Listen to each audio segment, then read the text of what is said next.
Hello, my lovely students. Today we are going to see a very interesting topic regarding the difference between the growth and development. As you know, that growth is a concept that is related with the development as well, and both are used interchangeably. Here you can see the growth aspect. The growth aspect is highlighted by the quantity and aspect which is increased by the height, weight, including our body muscle, heart and body. जैसा कि आप सभी जानते हैं कि growth जो होता है वो एक बढ़ता हुआ एक ऐसा कंसेप्ट है जिससे हम लोग हर चीज़ों से रिलेट कर सकते हैं। एग्जाम्पल के लिए जब आप मार्केट जाते हैं तो उसके बाद फिर आपने क्या किया कि 1 kg ऑफ ऑनियन खरीदा। 1 kg ऑफ ऑनियन खरीदने के बाद जब उसका वजन हुआ तो फिर वो 1 kg था, बट आपको 2 kg चाहिए तो उसमें 1 kg और ऐड किया। मतलब कि क्या हुआ कि वो केजी ऑफ द ओनियन को आपने ग्रोथ करवा रहा है, अब आप करवा रहे हैं, यानी आप उसको इंक्रीज करवा रहे हैं। मीन्स द क्वांटिटी एस्पेक्ट यहाँ पे आपको पता चलेगा क्योंकि हम लोग उसको वेट भी कर पा रहे हैं। इसलिए यहाँ पे बताया गया है कि किसी भी चीज़ का अगर साइज, हाइट, वेट इंक्रीज हो रहा है तो वो कंसेप्ट ग्रोथ में इंक्लूड होगा। अगर कैरेक्टरिस्टिक ऑफ ग्रोथ देखेंगे तो सबसे पहला ग्रोथ का एस्पेक्ट आता है इंट्रिंसिक प्रोसेस। इंट्रिंसिक प्रोसेस जो कि अर्नोल्ड गेसेल एक बहुत ही बड़े स्कॉलर थे, उन्होंने दिया था about the increment of internal organ. मतलब कि जब भी हमारे बॉडी पार्ट में ऑर्गन का डेवलपमेंट होता है, जैसे कि हार्ट, मसल, नर्व्स, ये सब का डेवलपमेंट हुआ तो वो सब intrinsic process of the growth aspect में आएगा for a human being. Growth जो होता है वो हर एस्पेक्ट में, हर सब्जेक्ट में अपने अपने पर्सपेक्टिव से यूज हो सकता है, but as a human being the increment of internal organ is come under the concept of the growth. Next is the extrinsic process. Means the extrinsic as the word defined as the external part of the system where the size, length, weight, length it is have been increased by various means. Next we are going to see the concept of development. Development, here you can see the both, they are cover the both part, the quantity and quality aspect, because the quantity aspect is also covered, means somehow the growth is the part of the development. जैसे कि आपको पता है कि ये सब part हो जाता है आपका डेवलपमेंट का, जो कि ग्रोथ है। बिकॉज डेवलपमेंट जो होता है उसका कभी भी फिक्स एज नहीं होता या फिर फिक्स एरिया नहीं होता जिसके थ्रू वो कांस्टेंट ना हो, कांस्टेंट हो जाए। वो हमेशा स्टैटिक और डायनेमिक इन नेचर होता है, ये हमेशा चेंज होते रहता है। डेवलपमेंट हमें इंक्रीजमेंट के बेसिस पे देखा जाता है, but it is in both aspect, that is qualitative and quantitative.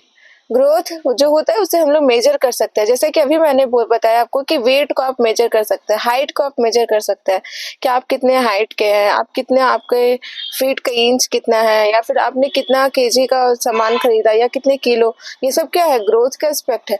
But development को आप लोग मेजर नहीं कर सकते। क्या आप ऐसा कह सकते हैं क्या कि मैं इतना ज़्यादा रिच, मैं इतना ज़्यादा मोरली इथिकल हूँ, मैं इतना ज़्यादा मोरली गुड हूँ, या मेरे अंदर इतने ज़्यादा काइंडनेस है, या मेरे अंदर इतनी ज़्यादा मूवमेंट कैपेबिलिटी, ये सब आप लोग मेजर नहीं कर सकते। इसलिए ये कंसेप्ट जो है वो डेवलपमेंट के अंदर आता है। नेक्स्ट डिपेंडेंट हो जाता है मल्टीपल फैक्टर में जो ग्रोथ है, जैसे कि यूनिफाइंग एस्पेक्ट होता है, जैसे कि इन्वायरमेंट है, एजुकेशन है, हेल्थ है, ये सभी वो सब चीज़ पर डिपेंड करता है कि आपका डेवलपमेंट या फिर ग्रोथ कैसा होगा। ग्रोथ जो होता है ये एक नॉन कंटिन्यूअस प्रोसेस है, मतलब कि ग्रोथ जो होता है वो एक समय के बाद जा करके कांस्टेंट हो जाएगा। जैसे कि अगर आपका एज बढ़ रहा है, ठीक है, तो उसमें क्या हुआ कि क्या आपका मसल्स बढ़ रहे हैं, क्या आपकी हाइट और बढ़ते जा रही, नहीं, क्योंकि ग्रोथ जो होता है वो नॉन कंटिन्यूअस इन नेचर होता है, वो एक समय के बाद स्थिर हो जाता है, कांस्टेंट हो जाता है। जैसे स्टूडेंट आप इस कॉपी में देख सकते हैं कि ये जो पर्सन है वो क्या कर रहा है, इस पेड़ को पानी डाल रहा है। इस पेड़ को पानी डालने से क्या होगा कि इस पेड़ का ग्रोथ होगा, इस पेड़ का ग्रोथ होगा, बट इस पर्सन के मोरल क्या हो रहे हैं, डेवलप हो रहे हैं। इस पर्सन की मोरलिटी क्या हो रही है, डेवलप हो रही है। नैतिकता उसकी क्या हो रही है, डेवलप हो रही है, क्योंकि इसको ऐसा लग रहा है कि अगर मैं इसे पानी डालूंगा तो मैं एक अच्छा काम कर रहा हूँ, इसके कारण से इसका ओवरऑल डेवलपमेंट हो रहा है। बट इस कंसेप्ट में इस पेड़ का क्या हो रहा है, ग्रोथ हो रहा है स्टूडेंट्स, इस पेड़ का ग्रोथ हो रहा है। Now let's see another part, that is the synchronized part, or the process like emotional wider concept is related with the development. It means that if you are got emotionally correct, then you have to see the concept of the development also.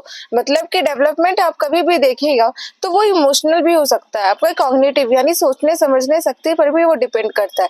Development जो होता है वो एक continuous process होता है किसी आपके life का। क्या आप कभी बोल सकते हैं क्या कि मैं सीखना छोड़ दूं, या फिर आप लर्निंग जो होता है वो नेवर एंडिंग प्रोसेस होता है, एज यू नो। इसलिए डेवलपमेंट भी जो होता है वो नेवर एंडिंग प्रोसेस होता है अंटिल यू डाई।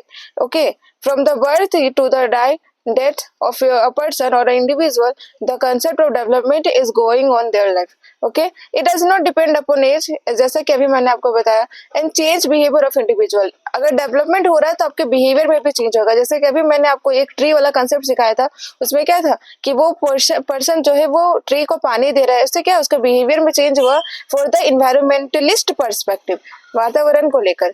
ये इंटीग्रेटेड एस्पेक्ट होता है पूरे आपके लाइफ साइकिल का, जिसमें आपका फिजिकल चेंज, सोशल चेंज और कॉग्निटिव यानी सोचने समझने और सही गलत को समझने के एस्पेक्ट को भी चेंज देखा जा सकता है. ये प्रोडक्ट होता है, यानी ये हेरिडिटी और इन्वायरमेंट के द्वारा एक्वायर किया जाता है. हेरिडिटी का मतलब हुआ कि जो हमें हमारे माता पिता के द्वारा मिला हो, जो बाय बर्थ हमें मिला हो उसके द्वारा. ये आपके रिस्पॉन्सिबिलिटी फैक्टर को भी डिपेंडेंट करता है और अपने पर्सनैलिटी, ओवरऑल पर्सनैलिटी को भी डेवलप करता है. और एट द लास्ट हम लोग कह सकते हैं कि ग्रोथ और डेवलपमेंट जो है वो इंटरचेंजेबली यूज होता है with the physical change and we are different stages of life. Different stages of life से हमारा कंसर्न है about the primary, about the maturity, about the adolescent stage. Now, if you found helpful, then please subscribe and like to this channel for some more such content.